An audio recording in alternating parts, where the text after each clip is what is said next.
Hello, আসসালামু আলাইকুম। সবাই কেমন আছো? আশা করি সবাই অনেক ভালো আছো। আমরা অনেক ভালো আছি। আজকে তোমাদেরকে আমার আরেকটা ব্লগে ওয়েলকাম করতেছি। এই যে দেখো, আমরা সেই দিনের গিফট গুলো দেখতেছিলাম। এখানে হলো গিয়ে জ্যাঠা গিফট দেখতেছে। জ্যাঠাকে হলো গিয়ে ওই যে শার্ট দিছে সেই শার্টটা পরেছিল। আর মার থ্রি পিসটাও দেখতেছিল।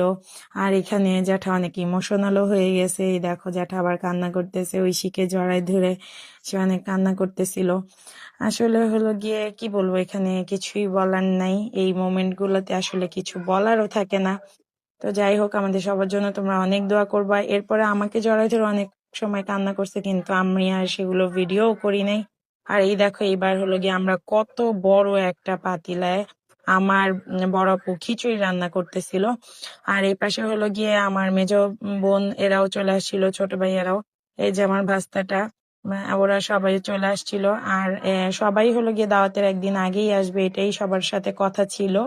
তো এই যে দেখো, সে হলো গিয়ে তার জ্যাঠার কোলে উঠছে। আর আমার এই ভাস্তাটা এতই যে সে কারো কাছে অত বেশি যায় না, তার একটু মুড অফ থাকে সব সময়।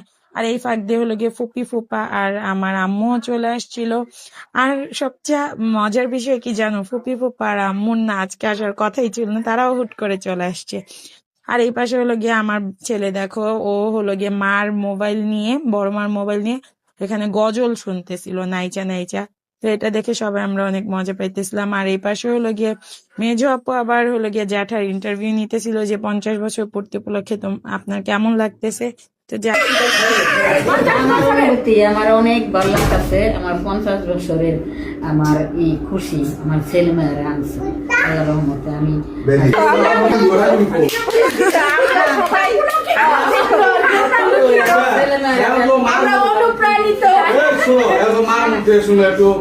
মা আর জ্যাঠার ইন্টারভিউ নেওয়া শেষ। এবার দেখো আমাদের খিচুড়িগুলা। আমাদের খিচুড়ি দেখে এত বেশি লোভনীয় লাগতেছে, এত সুন্দর একটা খিচুড়ি হয়েছে। আর ভাই এটা নাড়তেছিল, রান্না করতেছিল। এরপর হলো গিয়ে এই পাশে আমাদের যে সিনিয়র সিটিজেনরা ছিল, যেমন মা, জ্যাঠা, আম্মু, ফুপি, এরা খাবার দাবার খাইতেছিল। আর এই পাশে হলো গিয়ে আমরা ভাই বোনেরা বসছিলাম খাবার দাবার খাইতে, যে পাশে আমরা সবাই আর কি। পরে হলো গিয়ে এই খিচুড়িটার কলিজা ফ্যাপসার একটা খিচুড়ি ছিল, যে বিয়ে বাড়ির দিন সকালবেলা যে খিচুড়িটা রান্না করে না, সেরকম আঠা আঠা মাখো মাখো একটা খিচুড়ি। তো এটা নিয়ে আবার সবাই আমরা হাসাহাসি করতেছিলাম যে ওই যে কলিজা কাইটা ভুনা করে দিলে বলবে লবণ কম হয়েছে, এগুলা নিয়ে আমরা অনেক হাসাহাসি করতেছিলাম। তো যাই হোক, খুবই মজা হয়েছে আমাদের এই সময়গুলোতে।